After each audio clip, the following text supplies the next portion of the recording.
আজকে আমি চলে এসেছি নৈহাটি স্টেশন। আজকে একটা নতুন ব্লগ বানাবো, তার জন্য একটা মন্দিরে চলে যাব। নৈহাটি থেকে কিছুটা দূরে। আমি 3 নম্বরে নেমেছি, এবার চলে যাব 5 নম্বরে। 5 নম্বর দিয়ে বাইরে বেরিয়ে যাব। এই দেখুন, ওভারব্রিজে উঠেছি, এবার 5 নম্বর দিয়ে বেরিয়ে যাব আমি। তারপরে বেরিয়ে যাওয়ার পরই একটা হনুমানজির কালী মন্দির পড়বে, তার ডান দিকে বেরিয়ে যেতে হবে। ওখানে অটো টোটো পেয়ে যাবেন, কিন্তু ওরা যাবে না, আর একটু দূরে যেতে হবে। বলতে হবে মাদ্রাল হনুমানজির মন্দির যাব, তাহলে 15 টাকা নেবে। আর যদি পোস্ট অফিসের মোড়ে গিয়ে নামেন 10 টাকা নেবে। পোস্ট অফিসের মোড় থেকে 2 মিনিটে হাঁটা পথ আপনারা পৌঁছে যাবেন মাদ্রাল হনুমানজির মন্দির। চলুন, আজকে আমার ব্লগ হচ্ছে মাদ্রাল হনুমানজির মন্দির।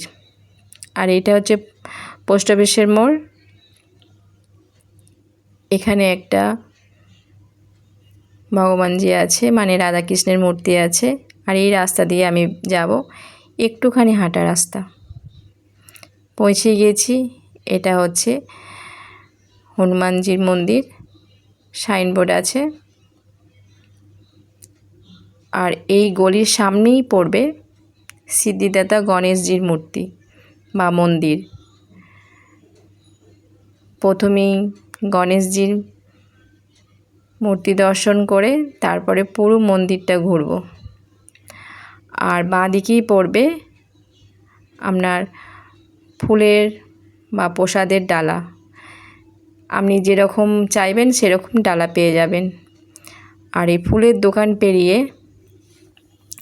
আপনার পড়বে বাথরুম টয়লেট সমস্ত রকম ব্যবস্থা আছে। এখানে পড়ে যাবে বাথরুম। এবার যদি আপনারা অনেক দূর থেকে আসেন, কোনো অসুবিধা হবে না। একদিনের জন্যে খুব সুন্দর জায়গা।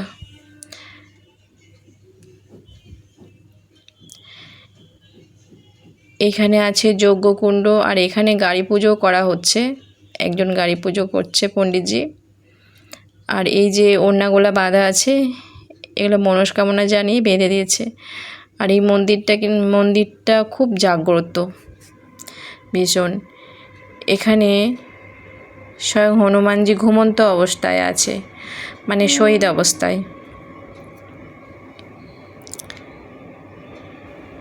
এটা হচ্ছে তুলসী মঞ্চ। এবার অনেকটা নিচে গর্ভগৃহ আছে। এই দেখুন হনুমানজির মূর্তি।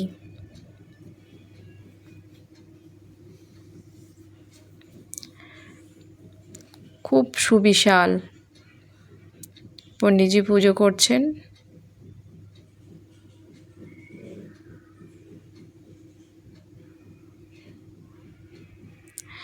এখানে একটা বড় দিঘি আছে, আর বোর্ডিংয়েরও ব্যবস্থা আছে। এটা বিকালে চালু করা হয়। বিকালে যদি বোর্ডিং করতে চান, বিকালে রাতে এলে পারে বোর্ডিংও করা হবে। আর পার্কও আছে, বসা ঘোরা খুব সুন্দর, ভালো লাগবে। আর এখানে মোমবাতি ধূপকাঠি জ্বালানো হয় হনুমানজির উদ্দেশ্যে।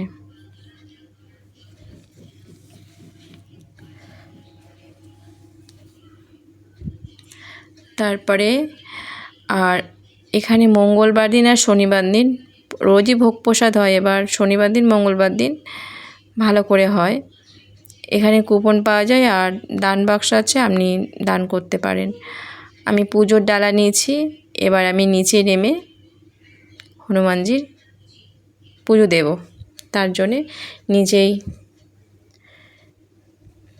নিচে গর্ভগৃহে প্রবেশ করেছি।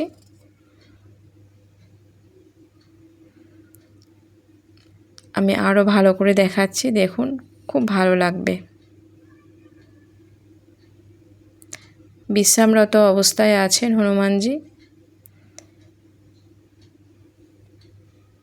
এই মন্দিরটা এক ভক্তকে স্বপ্ন আদেশ দিয়েছিল, তিনি এই মন্দিরটা বানিয়েছেন। এই রকম মূর্তি বিশ্রামরত অবস্থায়।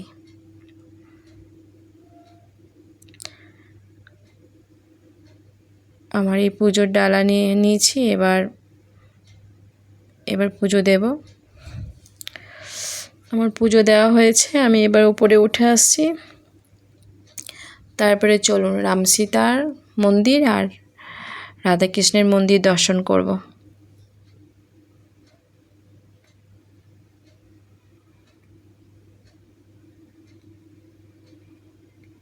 এইটা হচ্ছে রাম সীতার মন্দির।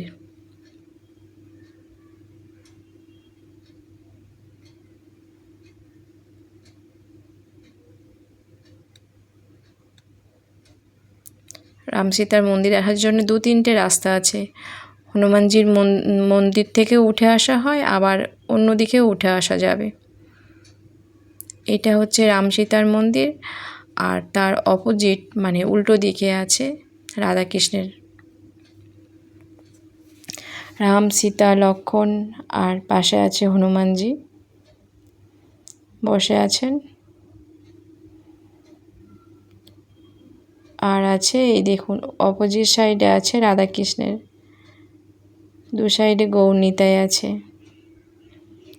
খুব সুন্দর এগুলো। এখানে বিশেষ বিশেষ দিনে পুজো হয়, ঝুলন পূর্ণিমায়, রাস পূর্ণিমা, জন্মাষ্টমীতে। এখানে কিছু না কিছু এতে অনুষ্ঠান হয়েই থাকে। আর বড় বিশাল অনুষ্ঠান হয় হনুমান জয়ন্তীতে। এই দুটো মন্দিরের মাঝখান দিয়ে যাওয়া যাবে অন্নপূর্ণার মন্দির। এই দেখুন অন্নপূর্ণা মন্দির যাওয়ার জন্য রাস্তা। চলুন আমরা অন্নপূর্ণা মন্দির দর্শন করব। আর এদিকে ডান সাইডে আছে ভোগঘর। আমি এখানে ভোগের প্রসাদ গ্রহণ করিনি, খুব সকালে এসেছিলাম, তখন ওনারা ভোগ প্রসাদ দেয় দুটোর মধ্যে।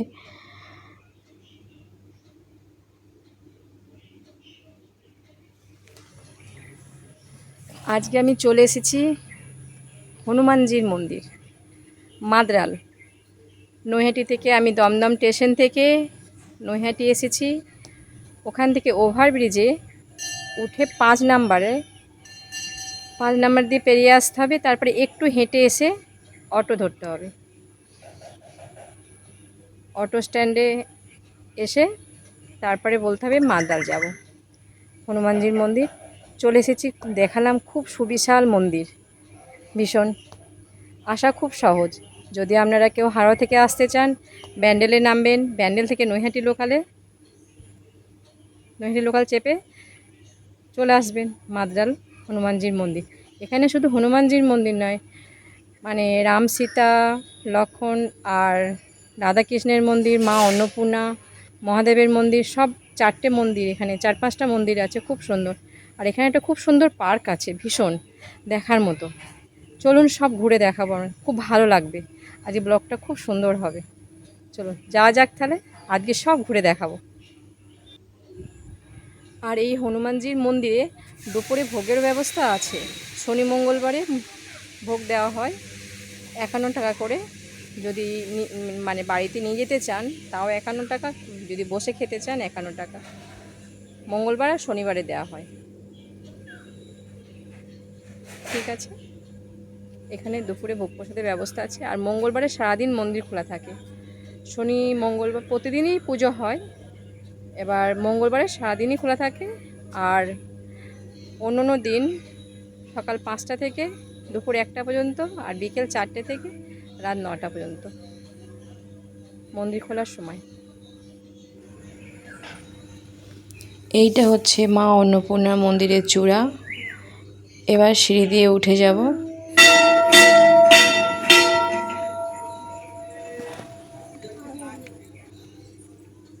অনেকগুলো সিঁড়ি আছে।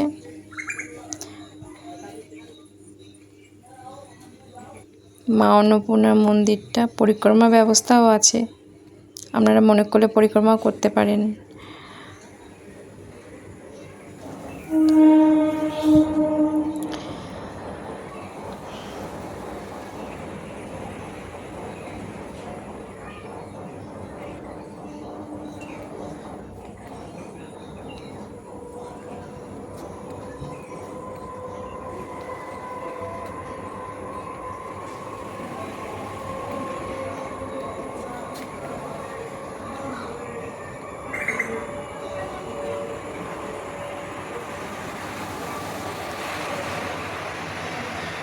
এটা হচ্ছে মা অন্নপূর্ণার মন্দির।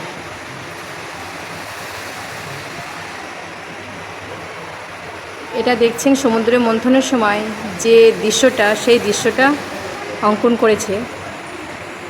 আর স্বয়ং মহাদেবকে মা পার্বতী অন্ন দিচ্ছে। এই রূপটাকেই বলা হয় মা অন্নপূর্ণার রূপ।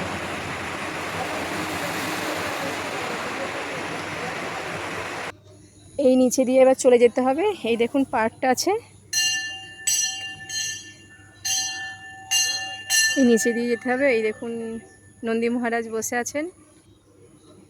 আর এইটা হচ্ছে খুব সুন্দর একটা বাচ্চাদের পার্ক। পার্কটা অনেক বড়, খুব সুন্দর। এখানে দোলনা আছে, সব রকম আছে।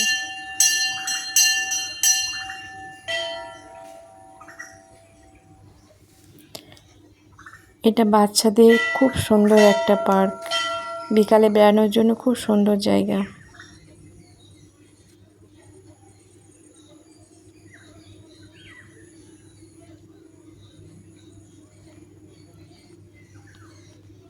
এই দেখতেন নন্দী মহারাজ বসে আছে, আর উপরে একটা নন্দী মহারাজ বসে আছে, দুটো নন্দী মহারাজ।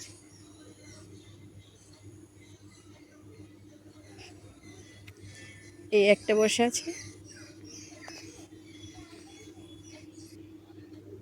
মনের যা ইচ্ছা সেইটা নন্দী মহারাজের কানে বলতে হবে, তাহলেই স্বয়ং মহাদেবের কাছে পৌঁছাবে।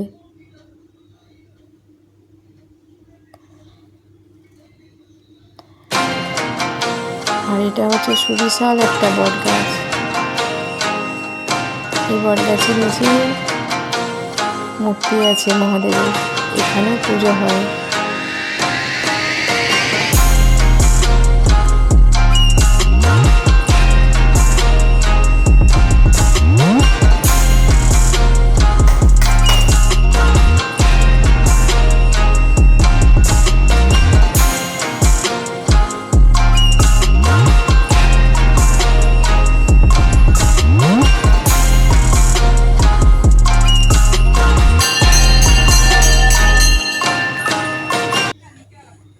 সব কিছু দর্শন করা হয়ে গেছে, এবার বাড়ির পথে রওনা দেব।